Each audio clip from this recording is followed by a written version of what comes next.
Rachel Dart, what topic did you choose and or approach did you take with this essay and why? What are you trying to accomplish?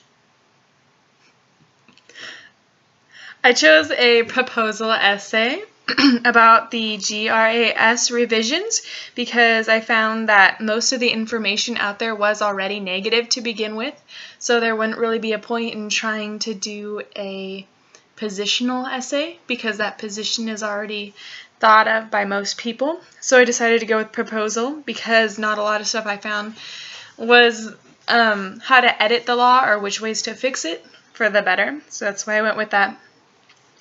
And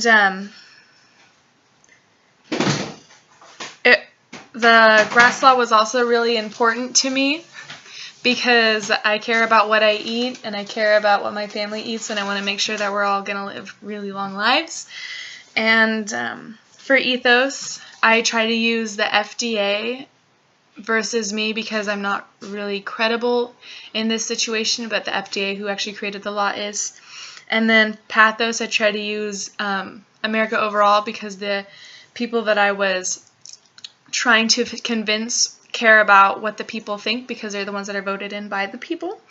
And for logos, it really was that I wanted to change the law and then all the evidence I used.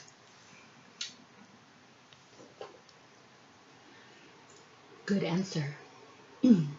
Number 2, which preparatory activities, reading, videos, presentations, group activities, discussions, seminar, instructions, lecture, assignments in class, etc., did you find most valuable and why?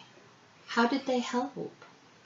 I found the peer review to be the most valuable for me because you have the overall comments, which helped me to find overall what was lacking in my paper, the direction I wanted to go, and how much more information I needed to put in specific sections.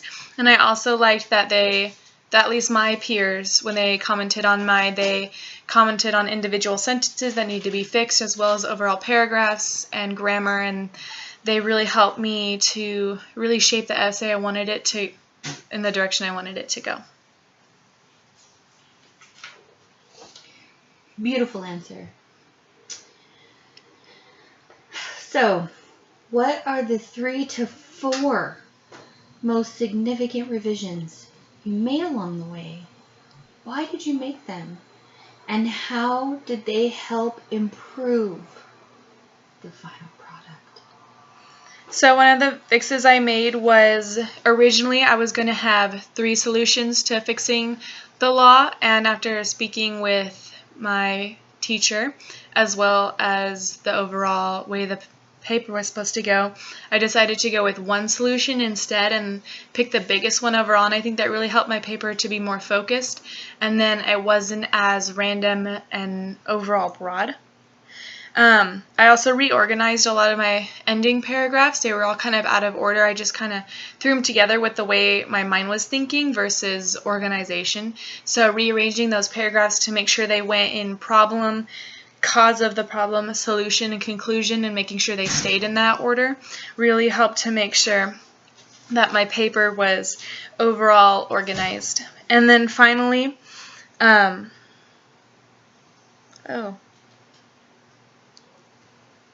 don't know what that means. Making sure that I put more information into my solution because my peers did state that my solution wasn't very well thought out. Good personal critique. Good personal critique. Rachel, what did you struggle with the most? And what would you continue to work on if you had more time? I struggled with my persuasion skills. I mostly put a lot of facts instead of persuasion and pathos, which is really necessary when you're trying to do an argumentative paper to persuade people to your opinion. So given more time, I would focus more on, instead of the logistics of things, I would try to focus on the people, how they would react, and trying to persuade my intended audience over to my opinion. And finally, Rachel, Which habits of mind did you practice or demonstrate during the process of developing this essay? Just for really quick, I had responsibility, making sure that I got everything in on time, going over all the important parts of the paper, and getting them in on time, even though it was really close to the wire, they were still done on time. And persistence in making sure that even though I was short on time, that I made sure that everything was in there. I didn't give up and just put in something that wasn't up to what I wanted it to be. Though if given more time, I would put more into it. And so I think that those two things were really the main things I focused on. Thank you for interviewing me for this project. You took out the metacognition.